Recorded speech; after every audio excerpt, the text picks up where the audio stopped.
Good morning. Welcome to Conversations Here and Now. It's Wednesday, 12th of November. Thank you for being here with me. Does the world need monarchs? Does the world need kings and queens? Actually, a better question for us in Canada is, does Canada need a monarch, a king, and a queen, and princes, etc.? So I have put down some points to look at this, and I'll tell you ahead of time, in my view, we do not need one. We don't need a king. We don't need a queen. We don't need princes. And I'll tell you my points why we don't need them. So the first one being democratic principles. They are kings, queens, princes, princesses. I mean, the sound of that is crazy in today's world. They are unelected heads of state. They're not elected. Canada's monarch is not chosen by Canadians. The king is not chosen by us. He inherits the position by birthright, and then it'll be Prince William, and so forth and so on. This contradicts modern democratic values of equality and self-determination. Okay, so unelected. Accountability gap. The king holds a constitutional role without any democratic accountability to the Canadian people. A republic, if we were to become a republic or whatever we would be called, would ensure that all public offices are filled based on merit or election. So that's one point. Next one is outdated colonial legacy. Ties to colonialism. The monarchy represents Canada's colonial past under British rule, including periods of exploitation, exclusion, and discrimination towards our Indigenous peoples and French Canadians. National maturity. Canada has evolved into a fully independent, multicultural nation. Continuing to recognize a British monarch as a head of state sends a message that Canada is not entirely sovereign in spirit. So that was point number 2, outdated colonial legacy. Point number 3, cost and relevance. Expense without benefit. Maintaining the monarchy costs Canadian taxpayers millions each year for vice-regal residences, royal visits, and ceremonial roles, etc., etc. Yes, we don't actually pay much to the salary of the king, and the princess too, queen, etc., whoever. But whenever they come over, we do have to pay all their expenses, everything. And the Governor General, that's our head of our ceremonial head of state, who reports to the king, yes, her the residence and security and all other stuff has to be paid for by us, the taxpayers. And some people will say, well, if we had a president as the head of Canada, then we would have to pay for theirs as well. Yes, that's true, but at least that's for us, for our president, not for somebody else's representative. Symbolic irrelevance. Most Canadians have little personal connection to the British royal family. The institutional is largely ceremonial and disconnected from Canadian life. And that is 100% true. We are a nation built by immigrants. Okay? We are a nation for immigrants, of immigrants. And most of the countries where immigrants come from have no connection to monarchy anymore. I can only point, one for India. It has it is a member of the Commonwealth, but it is no longer. That's the only thing. There's no King Charles is not the head of India anymore. India has a president, right? So India doesn't need a king and a queen anymore, or princes. So the institution is largely ceremonial and disconnected from Canadian life. Point number 4, national identity. Distinct Canadian identity. Canada's identity has grown to reflect its own values: diversity, equality, bilingualism, and Indigenous roots, not British aristocracy. Those days are gone. Maybe 150 years ago, maybe 200 years ago, whatever, back in those days. But today, we are our own nation. Okay, so that we have our own identity. We don't live under the British identity anymore. True independence, removing the monarch, would affirm that Canada stands fully on its own with its own symbols, institutions, and democratic traditions. Okay? So that is 100% true. And I think we're ready to do that. The next point is modern constitutional alternatives. So, what are the alternatives? Republican stability. Many stable democracies, for example, Ireland, Germany, Finland, operate successfully without monarchs. Continuity through reform. Canada could easily maintain its parliamentary democracy by replacing the monarch with a Canadian head of state, elected or appointed, without changing the rest of the system. Now, I understand, it's easy to say that we can do this. We can easily maintain. Yes, we can, but it is hard to replace the monarch. It is very hard to cut those ties. That would involve making changes to our constitution. That would involve, an approval from all the provinces, etc., etc. So it's a difficult, very difficult process, but it's not that it can't be done, and I do believe it needs to be done. Public sentiment, declining support. Polls consistently show that most Canadians, especially younger generations, Gen Z, do not want the British monarch as their head of state. Democratic symbolism. Ending the monarchy would reflect the will of the people and reaffirm that Canada's future belongs to Canadians alone. The British monarchy is often seen by critics as having no morals because of combination of historical wrongs, modern scandals, and perceived hypocrisy. While supporters argue that the institution has just symbolic value and charitable roles, many people see it as morally compromised for several key reasons, and I'm going to present those reasons. So the reasons I've presented so far are national reasons. What I'm going to look next at are reasons, the morality of having the monarchy, the morality of not having the monarchy. Okay, so first one, legacy of colonialism and exploitation.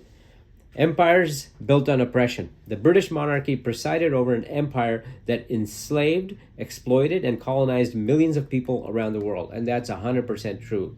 At one point, the British Empire was the most powerful empire on this planet. It ruled over millions and millions of people all around the world. It killed millions of people around the world in order to maintain that control over the world. So it was an empire that was built on oppression. Wealth from suffering. Much of the royal family's historical wealth comes from colonial profits, including resources and labor taken from colonial nations. Up to this day, the royal family has items in their possessions, whether they're paintings, whether they're jewelry, whatever it may be, that they plundered from other nations, and they have not returned all of them yet. Failure to apologize. The monarchy has rarely issued direct, formal apologies for slavery, genocide, or the economic destruction caused by the empire. We can sit here for a couple of hours and go over all the debts or damage or oppression the British Empire did in this world. But the fact remains, but they have never apologized for any of it. Millions of people killed, displaced, but never any apologies. Point number 2, wealth, privilege, and inequality. Extravagant lifestyle. The royal family lives in extreme luxury. They have homes all over UK. They have properties all over UK. And those are funded partly by taxpayers. Yes, not by Canada at this point, by the people in UK. While millions in the UK face poverty and food insecurity. So you've got taxpayers funding this royal family to a massive amounts. They already are billionaires. They are multi-billionaires. The king is a very rich person. So there's millions of people in the UK who face poverty and food insecurity, while these people live in utter, beautiful, extreme luxury. Lack of transparency. Royal finances and land holdings are often hidden from public scrutiny. This secrecy fuels perceptions of greed and entitlement. It's very hard to, know exactly how much property, wealth, money that the royal family has, but it's a very large amount. But they still, every year, get money from the taxpayers. They're billionaires, but they still get money from the taxpayers every year. And that's not just the King Charles and Camilla. That's Prince William and his family and all the other families that are in line to the throne. Inherited privilege. The idea that power and wealth should be passed through bloodlines conflicts with the modern moral values of fairness and equality. And that's exactly what I just said. And they still continue to get massive amounts of funds every year. And it's not just King Charles, not just Camilla, the Queen, but the rest of them as well. And they will continue to do that. And their kids will continue to do that. Right? They don't have to really work. They don't have to go out and find a job. Yes, they go open hospitals. Yes, they make their trips to other countries. This, that, everything is looked after. They open schools, universities, wings, hospitals, things like that. Ribbon cutting. They visit patients. They don't actually have jobs per se like the rest of us do. 9 to 5. Come home and have to cook and clean and this and look after kids. They don't have to worry about any of that. Scandals and personal misconduct. Now this is the big one. Prince Andrew's scandals. He's no longer called a prince. He's Andrew now. His association with convicted sex offender Jeffrey Epstein and allegations of sexual assault on Virginia Giuffre. But who knows who else he has, what other girls he has assaulted. These things have deeply damaged the monarchy's moral image. And it's not just Andrew. Yes, King Charles has removed all his titles, all of them. The only thing Andrew is left with is a couple of military medals, and that's it. And Andrew deserves that because of things that he did with Jeffrey Epstein, and he tried to hide them. But do you think King Charles is blameless, is not guilty on it? And Camilla, Queen Camilla, it was a while back in the 80s and 90s when Prince Charles was married to Diana. However, at the same time, when things didn't seem to be working out with Diana, because he never really wanted to be married to her, he went running back to Camilla. And then they were having an affair. And Camilla at that time was married as well. So what kind of morals is that? Why should these people have any authority to rule over anyone when they have no morals whatsoever? Why? King Charles, at that time, Prince Charles had the laws. Had Queen Elizabeth changed the laws through the Parliament so he could marry a divorced woman, which is Camilla, and she is now the Queen today. So what morality in that? To be able to call yourself king and queen over other people when you have no morals whatsoever. And look at what Andrew has done. And there's other members of the royal family. I won't even go into that right now. Hypocrisy. Members of the royal family often preach public service and humility while living in luxury and evading full accountability. And man, do they live in luxury. They have servants who do everything for them. Think about that. They don't have to clean the house. They don't have to do the dishes. They don't have to do the laundry. They don't have to do anything, right? And at the same time, they're getting a paycheck every year, every month. Media manipulation. Critics say royals work closely with tabloids to protect their image and suppress negative stories, undermining honesty and integrity. The next point, lack of accountability above the law. The monarch is legally immune from prosecution. And royal family has special exemptions from certain British laws. And why is it, with all the allegations, Andrew hasn't been investigated for his ties to Jeffrey Epstein and what he did to Virginia Giuffre.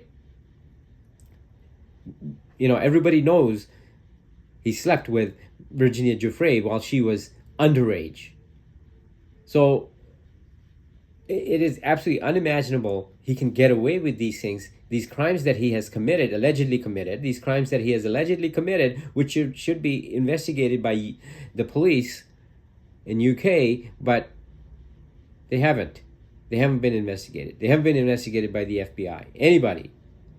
And it was only after a huge amount of outcry that King Charles started to strip him of all of his titles and move him out of his residence. Everybody says, yeah, he's getting moved out of his residence, but he's just getting moved into a different residence that is still just as nice. That is still just as he'll still have his full staff to look after him, right? So what is it that he has suffered? Unjust power structures. Many believe it's immoral for one family to hold inherited power and wealth without any democratic legitimacy whatsoever. Pretty self-explanatory. Who do they think they are to rule over people in this day and age? Double standards. When ordinary citizens are punished for wrongdoing but royals are protected, it reinforces the idea of moral hypocrisy. So this all falls under lack of accountability, and it's 100% true. Number 5, out of touch with modern values. Resistance to changes. The monarchy is often seen as clinging to outdated traditions of hierarchy, class, and privilege. Yes, they are above everybody else. They were born into it because it's their God-given right. Insensitive symbolism for people in former colonies like myself and other people around the world. Royal celebrations like coronations or jubilees can feel like glorifying oppression rather than acknowledging shared pain. When these royals celebrate, 50th jubilee or coronations or this and that, who cares? It makes no difference in this day and age. This is not the year 1300, 1400, or 1200, where everybody, bent on their knee and bowed down to the king and the queen and princes, and everybody was awed by their power and their wealth, etc., etc., etc. No, it makes no difference to most people anymore. Performative charity. Critics argue that royal charity work, quote unquote charity work, is used to justify their privilege rather than address systematic inequality. Absolutely true. What is their charity work? They go out and open a few hospitals, a few university wings, a few schools. And it always comes down to privilege with the royals. They are privileged. They have the privilege to rule over us. They have the privilege to be in the position where they are. They have the privilege to get everything that they do from taxpayers every year. And they just keep getting richer and richer. Moral disconnect from ordinary people. Lack of empathy.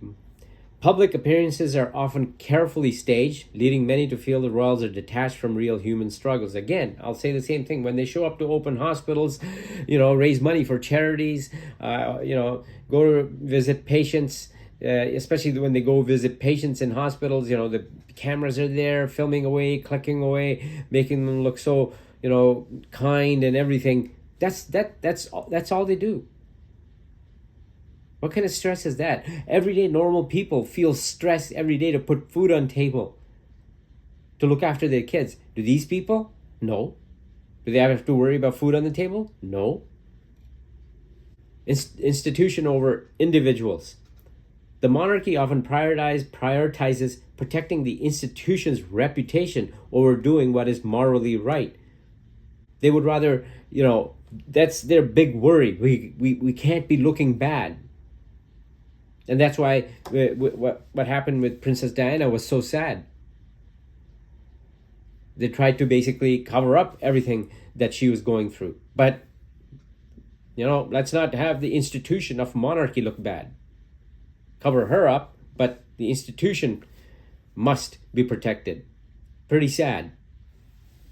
Not applicable at all in this day and age. The British monarchy is seen by many as having no morals at all because it originated from a system built on colonialism and inequality, continues to benefit from inherited privilege, fails to take full responsibility for past and present wrongs, and protects itself at the expense of transparency and truth. I think I've presented some pretty good points on why monarchy is no longer relevant. Why monarchy is no longer... And again, what people in UK do is up to them. Okay? But Canada has matured. Canada, we stand on our own feet now. We have our own parliament. We deal with our own world affairs. We deal with our own world issues. We make our own laws. We have our own finances. We don't need a monarch of any type, especially in this day and age when these monarchs have no morals whatsoever, as now seen with Andrew, and as I pointed out with the past with Charles and Camilla. It is pretty sad, to say the least, that a person, King Charles, at that time Prince Charles, was having an affair with a married woman while he still was married but separated to Princess Diana, but separated from her, but still having a full-born affair where everybody knew about it. Pretty sad. And today, he's the king. What justification? How? How does he now have the right to ask Canadians to be our head of state? It doesn't compute. Not in this day and age. And Canadians, as I said before, Canada, as I said before, is a nation of immigrants, built by immigrants, populated mostly by immigrants. And most of these immigrants come from countries that the British monarchy oppressed brutally for hundreds of years. I can only give you the example of India. There's, Africa as well and Middle East as well, but in India, the Indians had to fight for hundreds of years to get the monarchy, British kings and queens, out of India. And it killed millions of Indians to fight the British. It cost millions of Indians their lives to fight the British. So as Indians, we have no love for the British monarchy. As anybody who was oppressed by the British monarchy in the last 400 or 500 years, they have no love whatsoever for the British monarchy. So I think I presented a pretty good argument today that we don't need monarchs anymore. I know it's not an easy process to break away from monarchy in Canada because our constitution is entwined with them. So it would be a difficult process, but it can be done. It's not that it can't be done. It may not be a priority right now, but it should start becoming a priority. So I hope you liked what I said today. If you have any comments, agreeing with it or disagreeing with it, please leave it in the comments. I would really appreciate that. Please like, please subscribe, and turn on your notifications. And please share this video with all your friends. Thank you very much, and I'll see you next time.